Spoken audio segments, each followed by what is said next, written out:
So it's that time of year when you've got to do the winterizing of your camper.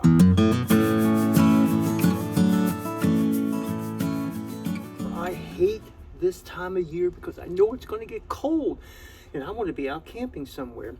So I'm doing my winterization a little different than I have in a past camper that we had. Instead of pumping all the lines full of antifreeze, RV antifreeze, I'm going to blow all the water out of the lines and just put RV antifreeze like in the P-traps and in the tanks. That's it. Dry lines shouldn't freeze, right? We hope. So we're going to do that. But the first step I've got to do is drain this bad boy behind me here, the water heater.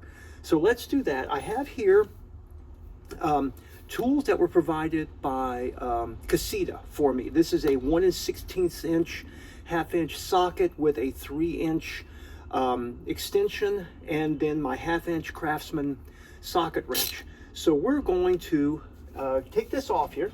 We go ahead and get this done here. Move the little screen and unfasten that, and there we go. Boy, doesn't that look nice and clean. So right down here is our anode rod, and that's what we've got to pull in order to start the water draining out of the water heater.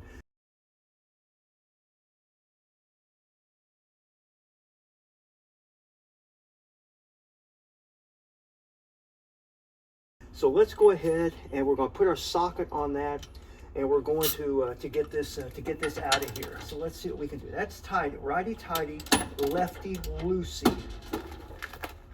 So let's see here. Oh, it's in there good. Oh, there we go. There we go. Whew. That was tough. Now when I put this back, I've got to put back plumber's tape on it to make sure that it holds real well in there. Let's see if I can loosen it. There we go. I can do that. So water should start coming out of here. Let me get it loosened up here some more. Oh, there, I've got a few drips. There we go. Whoa, get that out of the way. And that's what happens when you don't release the pressure in the tank before you pull the anode rod. Oh my, isn't that an adventure? Oh. So obviously that wasn't the proper way to do it. I forgot to release the water pressure in the tank. Those tanks build up a lot of water pressure. I could have gotten hurt. So that's a lesson learned for me and a lesson learned for you. Always release the water pressure in the tank before you pull the anode rod. This is an anode rod. An anode rod is supposed to decay. This is, I think, is a magnesium rod. It's supposed to decay as opposed to the inside of your water heater getting all eaten up and decaying and getting all funky. This is what a brand new anode rod looks like. So you can see this one's been eaten away some, but it's still in pretty good shape. So I'm going to hang on to this one. Now, back sometime in the summer, I will change this out. This is one I got off of Amazon. It already comes pre-taped and everything. I'll use this one later, but for right now, this one still is in pretty good shape. As you can see in the end of it, there's a little wire, like a little wire that goes down through the middle of it. I'm going to hang on to this rod. I'm going to put some more plumber's tape on the end of it and reinsert it once all the water is blown out of the lines. So to show you what I should have done first, up here is the pressure release. Open that up, that releases the pressure on the tank. Now, look down here. I want to go down here and see over in this corner. Look at this. I hope you can see that. That is all sorts of little deposits that was inside the tank. There's some over here on this side also. So I've got coming from Amazon, and hopefully it'll arrive tomorrow, a rod that I can insert up into here and swish around in that tank and clean all of those deposits out of the tank. So here where the city water connection is, I have hooked up a blowout plug. It's one that you can hook up like a bike pump or something like that to, like for a tire thing that you use to fill up tires. You can hook that up there to it. It's this one right here from Camco. And everything that I am using today, I will put a link in the description below. So what I'm going to do, I just toss it down when I'm done. So what I'm going to do is I'm going to hook this end up to here and tighten that down. That's got a lock on that now. I'm going to use my air compressor. I'm going to set it to 20 pounds and turn it on. No more. 20 pounds is good. And that should pressurize my water lines and allow me then to blow out the lines. So down under here in this compartment is the water heater cutoff valve. It's located back here behind. When the valve is turned down, then water is going into the water heater. But when the valve is turned up, no water is going to go into the water heater. So let's make sure that valve is turned so nothing, air or anything, is going into the water heater.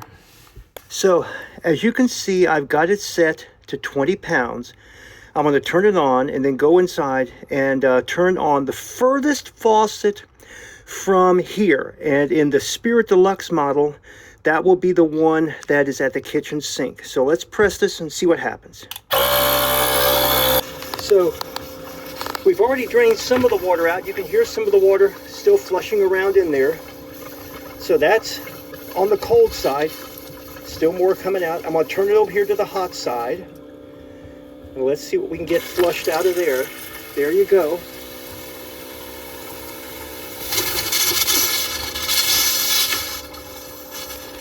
And we're blowing out that water out of the lines there.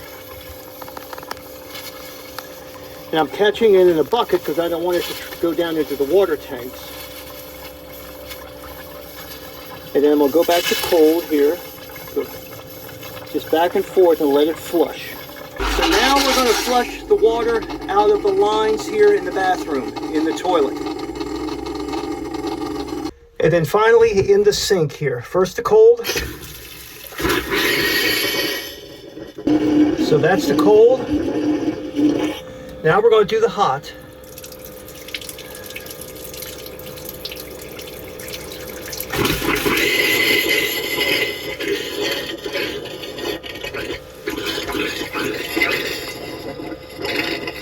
And then we're going to go back and do all of them all over again. All right, so now I flushed the lines and I flushed them again and again. I kept turning it on and off. I had to stop the air compressor because you're not supposed to let it run over 10 minutes. It starts getting hot. So I'm going to go ahead and turn it on again and run the lines a couple of more times just to make sure. I'd rather be safe than sorry. So what I'm doing, Nancy's in here taking inventory. Say hi, Nancy. Hi, Nancy. See, I knew she would do that. So what I'm doing is I'm letting the pressure build up in the line because my air compressor shuts off at 20 pounds and then letting it blow it out.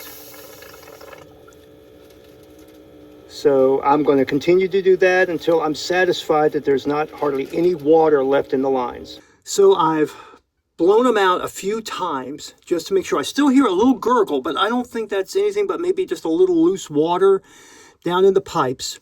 One good thing I've noticed is that when I pressurize the lines, my air compressor, I'll get the words right, air compressor shuts off once it reaches a certain pressure. So I've set it to 25 pounds. It shuts off when it gets to 25 pounds. That tells me there's no leaks. That's a good thing. That's a very good thing.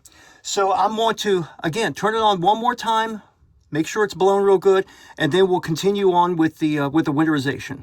Well, if you can't tell, yes, I have changed my clothes because it is cold this morning.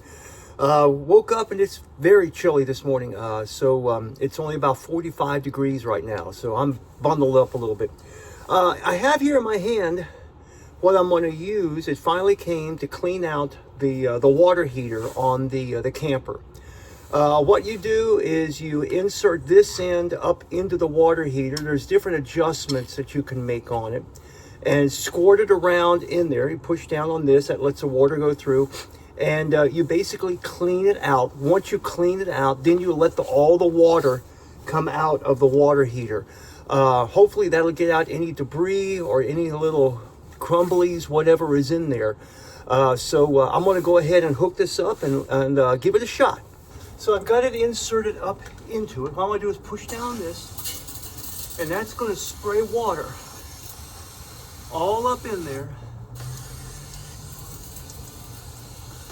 and it'll wash out whatever residue is up in that water heater. Now, this supposedly has different settings on it, so let's see what we got here. That's more of a hard setting there. That's more of a spray. So I think I'll stick with the spray for right now. You just get it all up in there.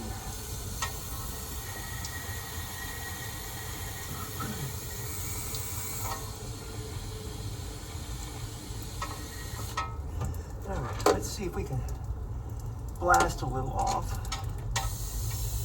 That's the harder setting.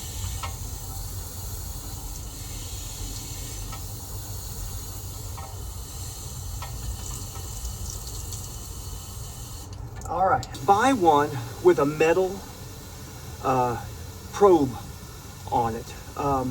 The reason I say that is that the plastic ones have a tendency to crack and to break after a while. Now, this and the other things that I've used in the video will all be down in the description down below.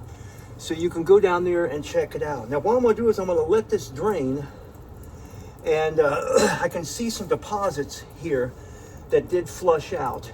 And I'm going to let it drain real good, and then hopefully we'll be just about done with our winterizing. So as you can hear, I've still got my air compressor hooked up for the water heater, because what I'm doing is I'm letting it blow out what little bit of water is still left in there.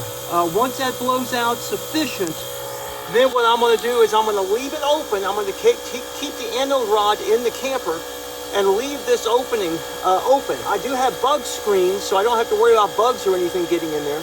But that way, in case there is water still in there, it'll have room to expand. So I finished blowing out all my lines. I actually raised the nose of the camper up and opened up the valve on the water tank and let that drain a little more. There was still a little more water in that.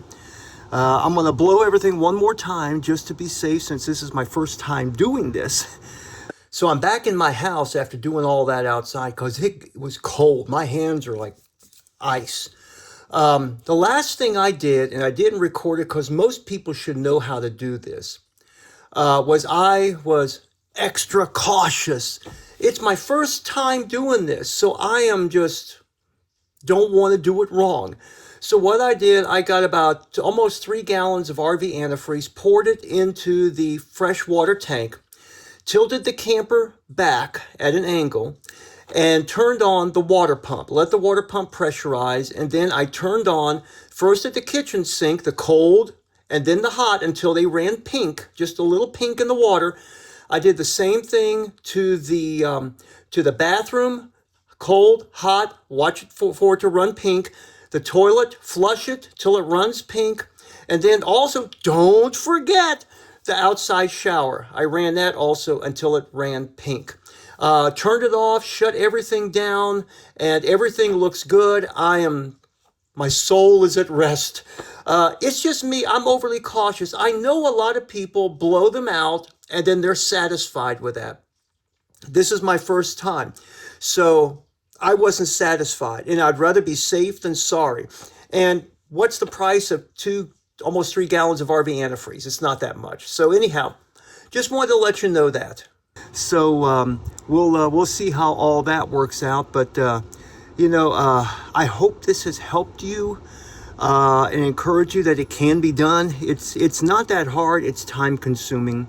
That's it. But my goodness, we had a friend of ours that just blew all the lines in their camper. I mean, not blow them out with air. I mean, they got leaks everywhere.